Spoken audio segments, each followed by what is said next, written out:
Hello दोस्तों, आज हम लोग क्लास 7 ज्योग्राफी स्टार्ट करने वाले हैं। और ये इसके पहले हम लोगों ने सिलेबस में अच्छे से डिस्कशन कर लिया था कि हम लोग देखिए टोटल 9 चैप्टर हैं, ठीक है, क्लास 7 में। तो हम लोग कोशिश करेंगे कि 9 डेज़ में ही हम अपना ये ज्योग्राफी फिनिश कर लें क्लास 7 की। तो आज हम लोगों ने स्टार्ट कर दिया है। तो चलिए अब हम लोग अपना पहला चैप्टर स्टार्ट करते हैं। लिखा हुआ है पर्यावरण मीन्स इन्वायरमेंट, ठीक है। तो जाहिर सी बात है कि इसमें हमारे पर्यावरण के बारे में बताया गया, जहाँ हम रहते हैं उसके चारों तरफ का वातावरण क्या है, कैसे है, कौन कौन सी गैसें हैं, पेड़ पौधे जीव जंतु, इन्हीं सब चीज़ों के बारे में यहाँ पर बताया गया है। तो चलिए अब हम लोग देरी ना करते हुए इस चैप्टर को स्टार्ट कर लेते हैं। पहले हम लोग जान लेते हैं कि पर्यावरण का अर्थ क्या होता है, ठीक। तो अगर हम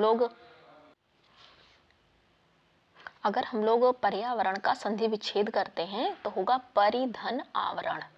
परि का अर्थ होता है परितः, जिसको हम लोग कहते हैं चारों ओर। आवरण का अर्थ होता है वातावरण, ठीक है। तो हमारे चारों ओर का जो वातावरण है उसी को हम लोग पर्यावरण कहते हैं, ठीक है। या फिर हमारे चारों ओर निवास करने वाले जीव जंतुओं, ठीक है, जीव जंतु भी तो हैं उसमें, तो उन सभी को हम लोग इंक्लूड करके बताते हैं। तो चलिए अब हम लोग स्टार्ट करते हैं इस चैप्टर के बारे में। लिखा है लंबी छुट्टियों के बाद जब रवि स्कूल जा रहा था तब उसने देखा कि उसके स्कूल के निकट के खेल के मैदान में खुदाई हो रही है। वहीं एक मैदान उसके खेलने के लिए वहां पर था। लोगों ने बताया कि वहां अनेक फ्लैटों वाली एक बड़ी इमारत बनेगी, ठीक है। जब रवि को समझ में आया कि मुलायम घास, गेंदे के फूल एवं तितलियों वाला विशाल मैदान अब हमेशा के लिए नष्ट हो चुका है, तो उसकी आंखों से आंसू छलकने लगे। उसने यह बात अपने सहपाठियों को बताई। सुबह की सभा में प्रधानाचार्य ने भी बहुत उदासी से कहा, देखो कैसा हमारा पर्यावरण बदल रहा है। कक्षा में पहुंचकर रवि ने अपने शिक्षक से पूछा कि पर्यावरण क्या है। तो उसमें कहा गया कि जो कुछ भी अपने आसपास देखते हो, ठीक है, शिक्षक ने बताया। रवि ने कहा कि इसका अर्थ है स्कूल भवन, मेज, कक्षा में रखी कुर्सियां, यहाँ तक कि खुला मैदान, सड़क, कूड़ा करकट, मेरे दोस्त, ये सभी हमारे पर्यावरण के अंग हैं। तो शिक्षक ने कहा कि हाँ, लेकिन जरा रुको, कुछ वस्तुओं का निर्माण प्रकृति ने किया है। अब हम लोग अच्छे से जानते हैं कि प्रकृति ने क्या क्या निर्माण किया हुआ है। देखिए, पर्वत हैं, पठार हैं, नदियां हैं, पेड़ पौधे, इन सब का निर्माण हमारी प्रकृति ने किया है। मीन्स की जो प्रकृति के द्वारा दी हुई चीजें हैं, ठीक है। और जबकि अन्य का निर्माण मानव ने किया है, जैसे रोड हो गया, कार हो गया, कपड़े हो गए, किताब, टेबल, मेज, ठीक है। इन सब चीजों का निर्माण किसने किया है? मनुष्य ने किया है। अब दो दो छात्र मिलकर कार्य कीजिए। अपने निकट बैठे सहपाठी के साथ मिलकर प्रकृति एवं मानव द्वारा निर्मित वस्तुओं की सूची बनाइए, ठीक। अब इसमें हम लोग देखते हैं कि रवि, परमजीत, जेस्सी, मुस्तफ़ा, आशा सभी यह सूची बनाने के लिए उत्सुक थे। इकबाल ने पूछा कि हमारा पर्यावरण क्यों बदल रहा है। शिक्षक ने बताया कि ऐसी हमारी ज़रूरतों के कारण ये प्रतिदिन बढ़ती जाती हैं, ठीक है। अब इसके ऊपर लिखा हुआ ये हम लोग देख लेते हैं कि क्या क्या। ये देखिए फिगर के माध्यम से कितने अच्छे से समझाया गया है कि पर्यावरण के घटक कौन कौन से हैं। इसमें देखिए कि पर्यावरण के घटक कौन कौन से हैं, तो इसको हम लोग हाईलाइट कर देते हैं। ये है मानव, मानव निर्मित और प्रकृति। देखिए प्राकृतिक में हम लोग क्या क्या प्राकृतिक में क्या क्या जाता है? वायु, स्थल मंडल, जल मंडल और जैव मंडल, ठीक। मानव निर्मित में पुल हो गया, पार्क हो गया, इमारतें, सड़क, स्मारक, उद्योग, ये सब क्या है? मानव निर्मित हैं। और मानव मानव का संबंध किस किस चीज़ों से है? एक व्यक्ति, परिवार, समुदाय, धर्म, शैक्षिक, आर्थिक और राजनीतिक स्थिति से, ठीक है। ये एक फिगर के माध्यम समझाया गया है कि पर्यावरण के घटक कौन कौन से हैं। फिर नीचे लिखा हुआ है कि इसलिए हम प्राकृतिक वातावरण में परिवर्तन करते हैं और कभी कभी उसे नष्ट भी करते हैं, ठीक। फिर एक पॉइंट लिखा हुआ है जीवीय और आजीवीय।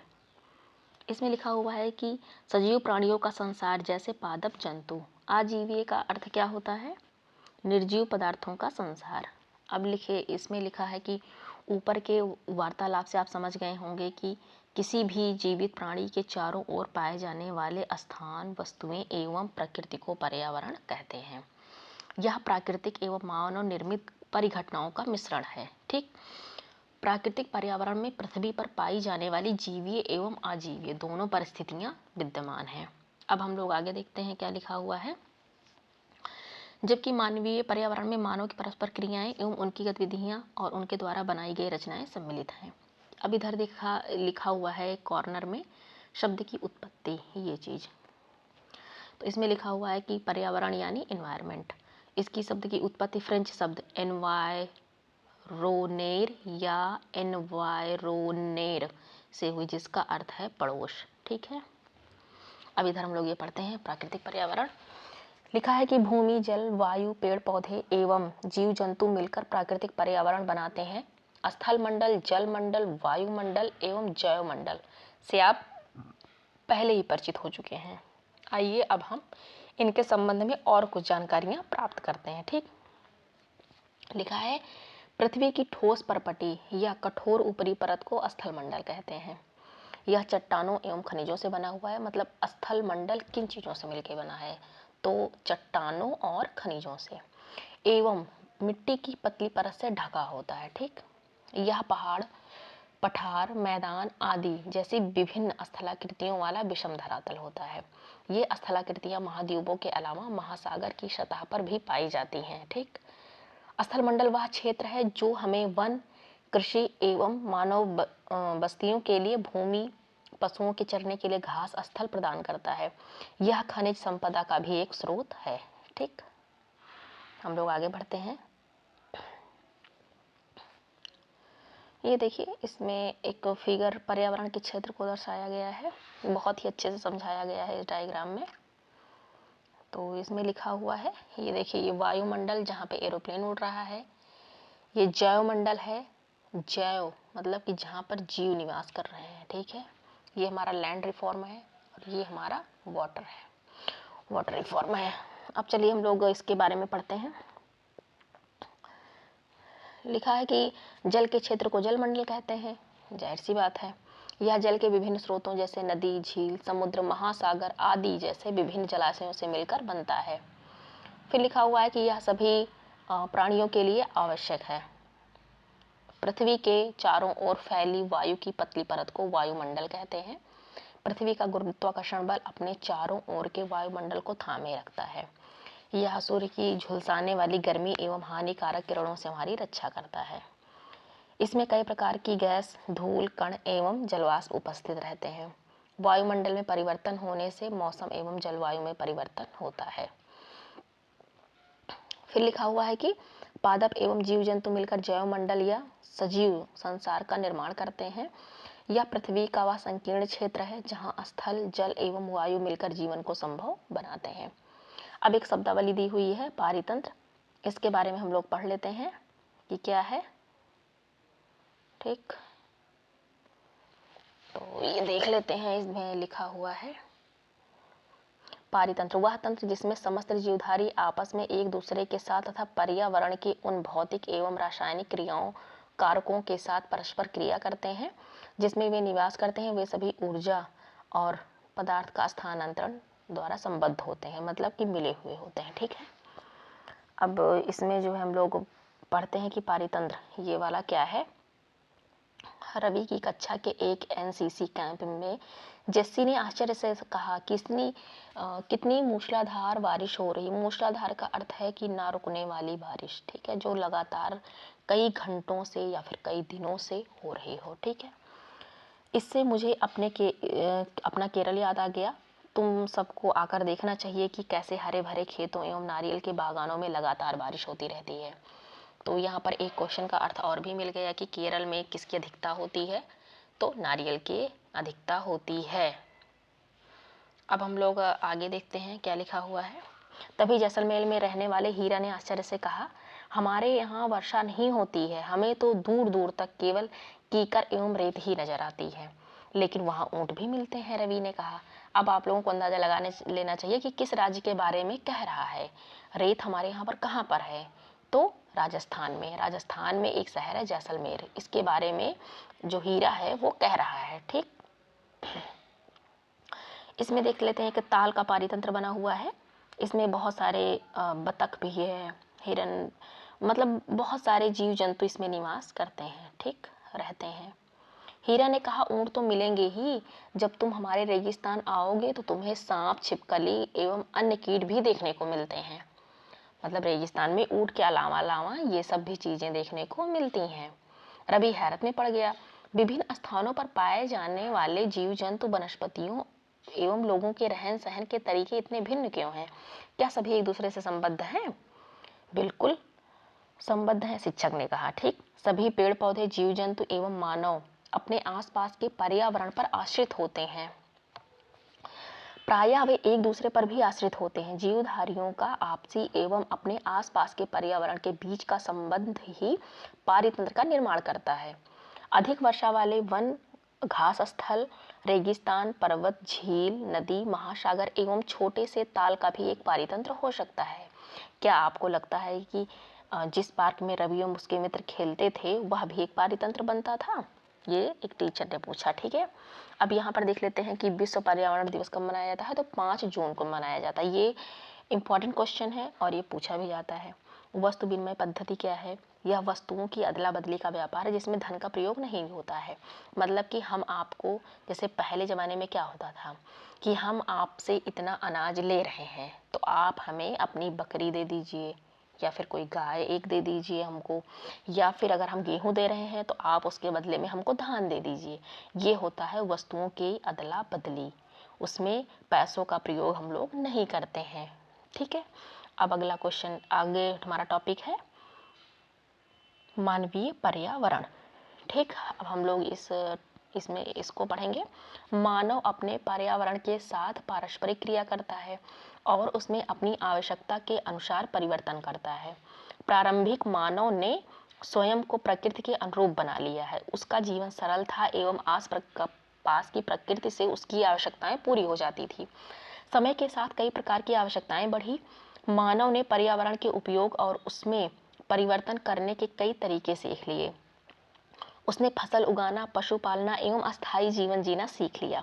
पहिए का भी आविष्कार हुआ, आवश्यकता से अधिक धन उपजाया गया और वस्तु विनिमय पद्धति का विकास भी हुआ, व्यापार आरंभ हुआ, वाणिज्य का विकास हुआ, औद्योगिक क्रांति से बड़े बड़े पैमाने पर उत्पादन प्रारंभ हो गया, परिवहन गति तेज हो गई, सूचना क्रांति से पूरे विश्व में संचार हो गया, सहज और द्रुत हो गया। ठीक है, क्या आप जानते हैं कि आप गर्मी में रसीला तरबूज एवं सर्दी में भुनी हुई मूंगफली खाना क्यों पसंद करते हैं? प्राकृतिक एवं मानवीय पर्यावरण के बीच सही संतुलन होना आवश्यक है। ठीक, मानव को पर्यावरण के साथ समरसता से रहने एवं उसका उपयोग करना सीखना चाहिए। ठीक है, अब इधर एक पॉइंट दिया हुआ है, आओ कुछ करके सीखें। तो ये लोग आप देख सकते हैं। अब देखते हैं कि रवि की कक्षा में मिजोरम की एक लड़की है नूरी। वह अक्सर अपने स्थान की हरियाली की बात करती है। मिजोरम किस दिशा में पाया जाएगा? तो ये हमारा पूर्वी भारत है। ठीक है, पूर्वी भारत का एक राज्य है मिजोरम और इसकी राजधानी है आइजोल। ठीक, अब हम लोग आगे पढ़ते हैं। खेल का मैदान नष्ट होने के कारण रवि की उदासी देखकर नूरी ने उसे आने वाली छुट्टियों में अपने घर मिजोरम आने को कहा। रवि के शिक्षक ने सभी बच्चों से कहा कि छुट्टियों में वे जिन स्थानों पर जाएंगे वहाँ के भूदृश्य घरों के क्रियाकलापों का चित्र बना कर लाएंगे। मतलब आप वहाँ पर जाएंगे और अवलोकन करेंगे कि कौन क्या क्या काम कर रहे हैं। जब आप जिस टाइम पर गए हैं घूमने तो वहाँ का वातावरण कैसा था, वहाँ के लोग कैसे थे, वहाँ पर फसल क्या देखे हैं, वहाँ पे वृक्षों पर कौन से फल लगे हुए थे, कौन कौन से वृक्ष आपको देखने को मिले हैं, इन सब का एक मोटा मोटा सा आप नॉर्मल फिगर बना के लाएंगे और आप अवलोकन करेंगे तो आपको याद भी होगा कि आपने क्या क्या देखा वहाँ पर। तो वही टीचर कह रहा है। तो अब देखिए हमारा चैप्टर ख़त्म हो गया। तो अब चलिए हम लोग इसके क्वेश्चन भी कर लेते हैं कि पारितंत्र क्या है। तो पारितंत्र की डिफिनीशन यहाँ पर दी गई थी, एक सेकंड आपको दिखा देते हैं।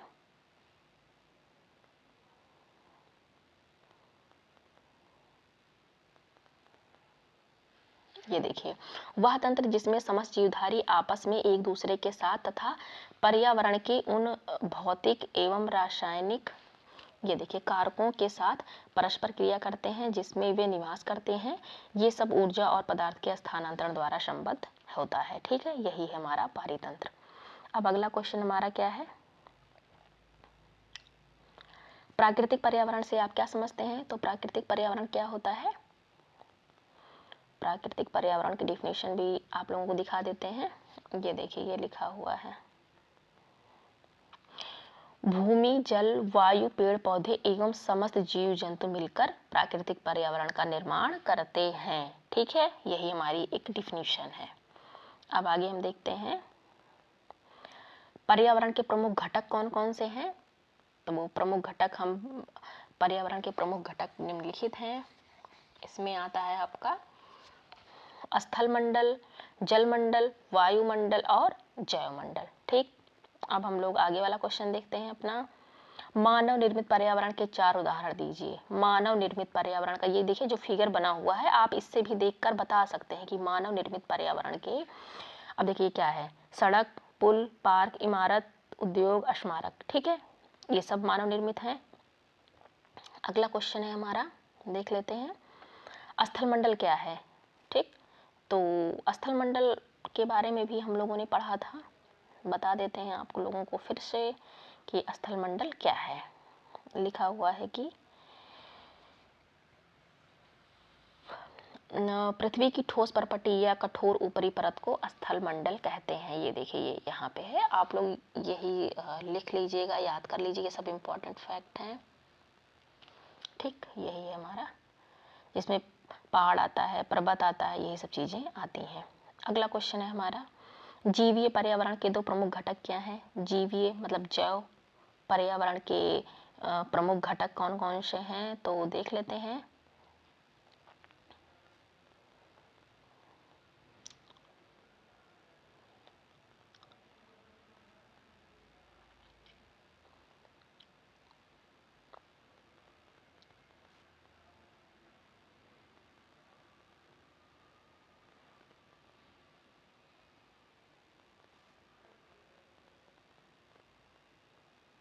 देखिए, जीवी में आप ले सकते हैं कि जैसे, एक सेकंड बता रहे हैं क्या होगा, जिसमें जैसे पेड़ पौधे हो जाएंगे हमारे। ठीक, और हमारा हो जाएगा जिसमें मतलब कि जिसमें जैसे कि खेती हो जाएगी और जल में निवास करने वाले जीव जंतु हो जाएंगे, ये सब हमारे जीवीय पर्यावरण के अंतर्गत आएंगे। ठीक, जिसमें जीवन पाया जाता है, या फिर जो सजीव होते हैं। ठीक है, निर्जीव चीज़ें इसमें नहीं आएंगी। जैव मंडल क्या है? जिसमें हमारे जीव जंतु ये सभी होते हैं, ये हमारा जैव मंडल है। अब लिखा है कि कौन सा पारितंत्र नहीं है, मरुस्थल, ताल, वन। अब इसमें आप लोग बताइए, इसमें कौन सा नहीं है। देखिए, मरुस्थल भी प्राकृतिक होता है, वन भी होता है, लेकिन जो एक ताल होता है उसको मानव द्वारा बनाया जाता है, तो ये मानव निर्मित पारितंत्र है। ठीक है, प्राकृतिक नहीं है। अब इसमें लिखा कौन सा मानवीय पर्यावरण का घटक नहीं है, तो मानवीय पर्यावरण देखिए धर्म भी है, समुदाय भी है, लेकिन स्थल नहीं है। फिर लिखा हुआ है कि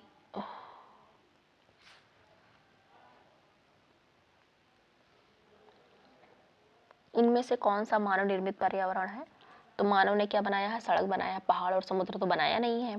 फिर अगला क्वेश्चन है कि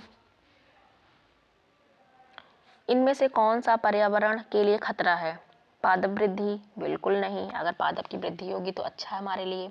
जनसंख्या वृद्धि, ये हमारे लिए खतरा है। अगर फसल वृद्धि होगी तो ये भी हमारे लिए अच्छा है, तो इसमें 3 ऑप्शन होगा। अब जैव मंडल क्या है, जीवों एवं उनके परिवेश के बीच में संबंध। ठीक, यही होगा हमारा जैव मंडल।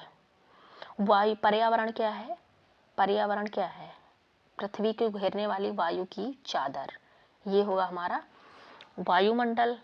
और पर्यावरण का क्या होगा, वह संकीर्ण क्षेत्र जहाँ स्थल, जल, वायु एवं पारस्परिक क्रिया करते हैं। ठीक, पर्यावरण होगा हमारे आसपास का क्षेत्र। जलमंडल क्या होगा, जलीय क्षेत्र।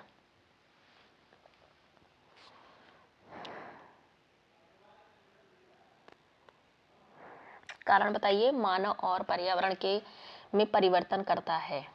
मानव अपने पर्यावरण में परिवर्तन करता है। देखिए बिल्कुल करता है मानव अपने पर्यावरण में परिवर्तन, ठीक है। जब जनसंख्या ज़्यादा होगी, जनसंख्या अगर ज़्यादा होगी तो इंसान की मूलभूत आवश्यकताएं बढ़ेंगी। जब आवश्यकताएं बढ़ेंगी तो उनको पूरा करने के लिए वो प्रकृति को हानि पहुंचाएगा।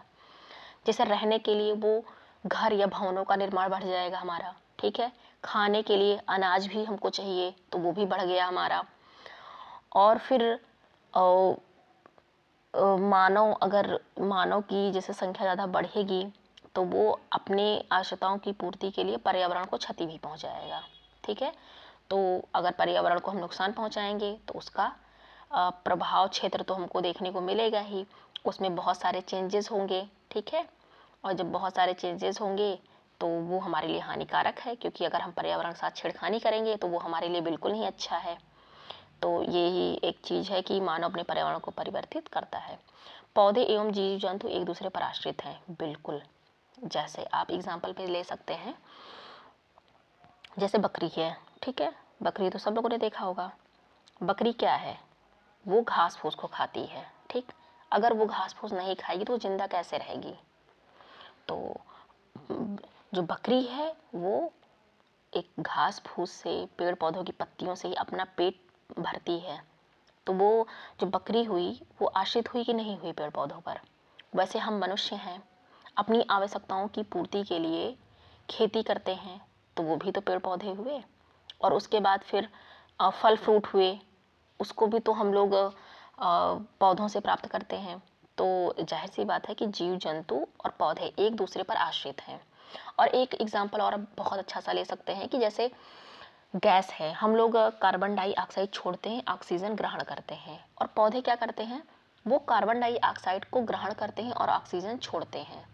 तो ये भी एक इन्वायरमेंट और पेड़ पौधे और जीव जंतुओं का एक बहुत ही अच्छा कॉम्बिनेशन है, जो कि एक दूसरे पर आश्रित हैं, ठीक है।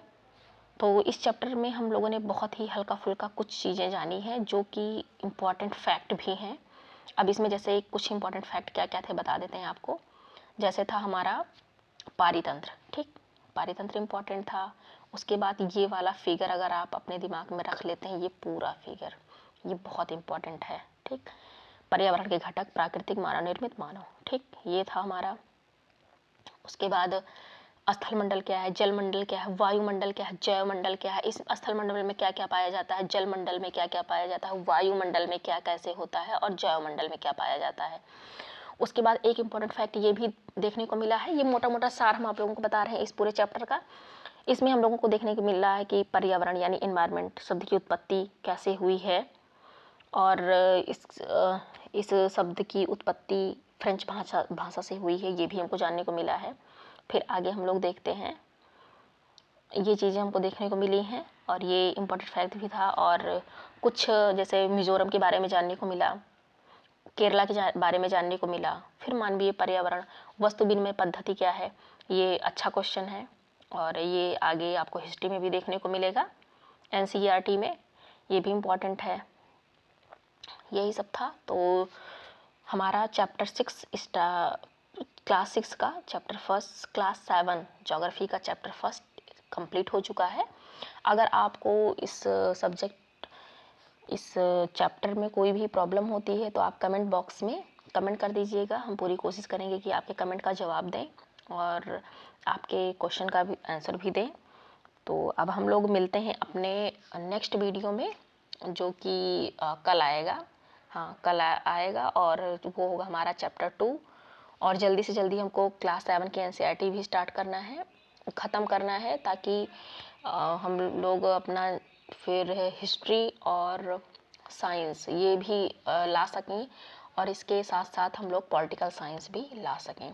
तो अभी हम लोगों की 3 या 4 किताबें हैं जो कि जल्दी से ही ख़त्म करना है, ताकि आप लोगों को आने वाले एग्ज़ाम में काफ़ी हेल्पफुल रहे।